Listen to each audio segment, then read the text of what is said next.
नमस्कार दोस्तों, RBI office attendant Hindi LPT वालों के लिए आज हम 8वां मॉक लेके आए। इससे पहले ही हम 7 मॉक कर चुके हैं।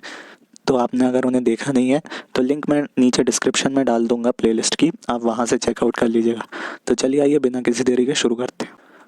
तो दोस्त, मुझे पता चला है कि हिंदी डिक्टेशन वर्ड्स में आप सभी को काफ़ी ज़्यादा दिक्कत आ रही है, तो इसलिए हम इसी की ज़्यादा प्रैक्टिस करेंगे ताकि आपको ज़्यादा वर्ड्स लिखने में और सुनने और बोलने में कठिनाई ना हो। तो आप मुझे उम्मीद है कॉपी पेन लेके बैठे होंगे। तो चलिए बिना किसी देरी के शुरू करते हैं। और दोस्तों, आप मुझे बता दीजिएगा कि आप अगला वीडियो किस चीज़ पे चाहते हैं। आप अनसीन पैसेज करना चाहते हैं, या फिर से डिक्टेशन ही करना चाहते हैं, या लेटर राइटिंग करना चाहते हैं, या और भी कुछ जो आपके दिमाग में हो, आप वो मुझे कमेंट बॉक्स में नीचे बता दीजिएगा। तो अगला मॉक हम उस हिसाब से कर लेंगे। तो चलिए बिना किसी देरी के शुरू करते हैं। तो आपसे मैं हर बार की तरह 5 शब्द बोलूँगा, आप उसको नोट डाउन कर लीजिएगा। फिर मैं आपको उसकी स्पेलिंग बताऊँगा और आप ऐसे चेक कर लीजिएगा। तो चलिए शुरू करते हैं। आपका पहला शब्द है अनियमित। अनियमित। आपका दूसरा शब्द है परमाणु। परमाणु। आपका तीसरा शब्द है धैर्य।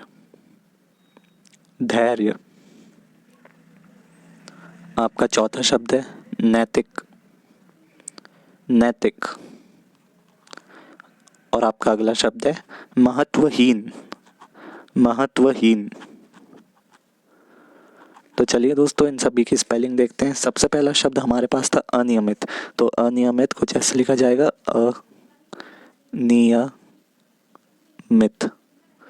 न और म में दोनों में छोटी की मात्रा आएगी, आप इसका ध्यान रखिएगा। चलिए अगला शब्द देखते हैं। अगला शब्द है हमारे पास परमाणु। परमाणु। तो परमाणु कुछ इस प्रकार लिखा जाएगा, मुझे उम्मीद है आपने ऐसा ही लिखा होगा। चलिए अगले शब्द पे चलते हैं।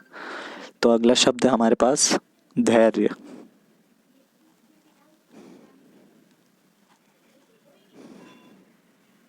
धैर्य कुछ ऐसे लिखा जाएगा, ध में आई की मात्रा और य के ऊपर रकार एक। तो धैर्य कुछ इस प्रकार लिखा जाएगा। चलिए अगले शब्द पे चलते हैं। आपका अगला शब्द था नैतिक।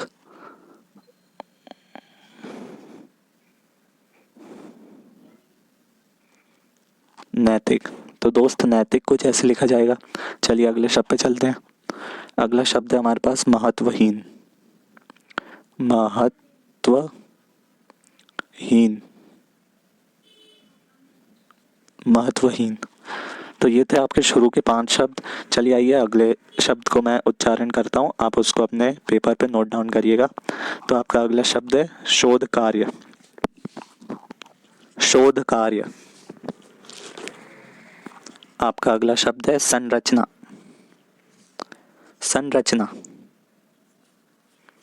आपका अगला शब्द है प्रतिनिधि। प्रतिनिधि। आपका अगला शब्द है भूमिका। भूमिका। आपका अगला शब्द है अभियांत्रिकी। अभियांत्रिकी। तो चलिए दोस्त, देखते हैं इन शब्दों को कैसा लिखा जाएगा। तो आपका शब्द था, पहला शब्द शोध कार्य। तो शोध कार्य।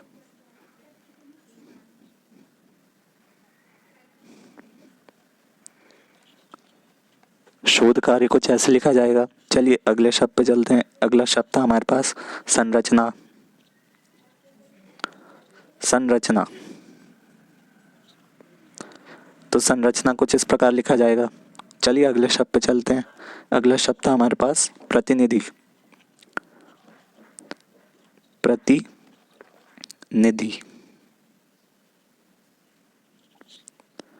तो प्रतिनिधि में दोस्त त, न और ध में सब में छोटी की मात्रा आएगी, तो आप ध्यान रखिएगा। चलिए अगला शब्द देखते हैं।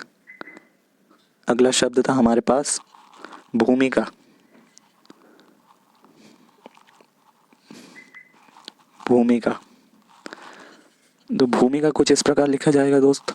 और आप इन सभी को, जो भी आपके गलत हो रहे हैं, तो उसमें कोई दुख मनाने वाली बात नहीं है। आप उन शब्दों को नोट डाउन किया कीजिए और रिवाइज भी किया कीजिए, उसे देखते रह कीजिए ताकि वो स्पेलिंग आपको याद हो जाए।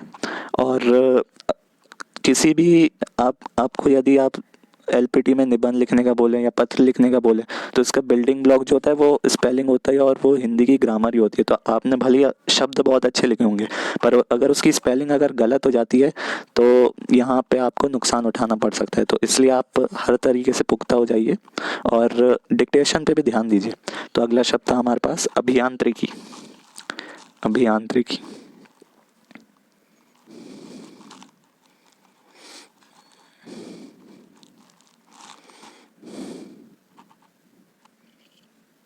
अभियांत्रिकी तो अभियांत्रिकी कुछ इस प्रकार लिखा जाएगा। मुझे उम्मीद है आपने ऐसे लिखा होगा। चलिए अब अगले 5 शब्द की बारी है। तो आपका अगला शब्द है शीतल। आप लिखिए, मैं बोलता हूँ। आपका अगला शब्द है शीतल। शीतल। आपका अगला शब्द है स्वस्थ। स्वस्थ। आपका अगला शब्द है जिज्ञासा। जिज्ञासा। आपका अगला शब्द है असंख्य। असंख्य। आपका अगला शब्द है प्रशासन। प्रशासन। तो चलिए दोस्त देखते हैं कि इन शब्दों को कैसे लिखा जाएगा। तो आपका पहला शब्द था शीतल।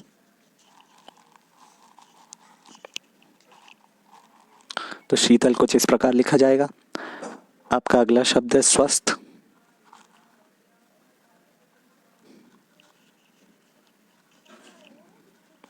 स्वस्थ कुछ ऐसे लिखा जाएगा। आपका अगला शब्द है जिज्ञासा।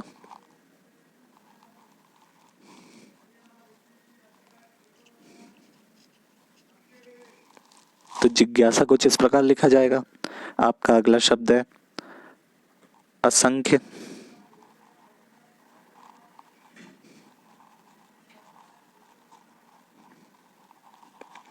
असंख्य कुछ ऐसे लिखा जाएगा। ये आधा ख है, ध्यान रखिएगा। तो आपका अगला शब्द था प्रशासन।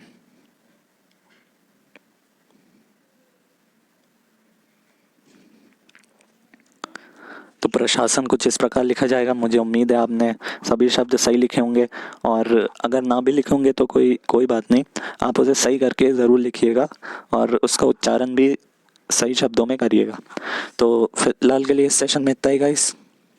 और फाइनली मैं ऐड कर दूं, अगर आपने अभी तक हमारे चैनल को सब्सक्राइब नहीं किया है तो सबसे पहले सब्सक्राइब कीजिए चैनल को और बेल आइकन भी दबाइए। और आपको सेशन पसंद आया हो तो लाइक कीजिए, अपने दोस्तों के साथ शेयर कीजिए और सब्सक्राइब ज़रूर कीजिए। और इस वीडियो के कमेंट बॉक्स में ये बताना मत भूलिएगा कि आपको अगला मॉक किस चीज़ पे करना है, तो मैं उस हिसाब से आपके लिए अगला वीडियो लाऊंगा। तो चलिएगा इस वीडियो में इतना ही and I will see you next time.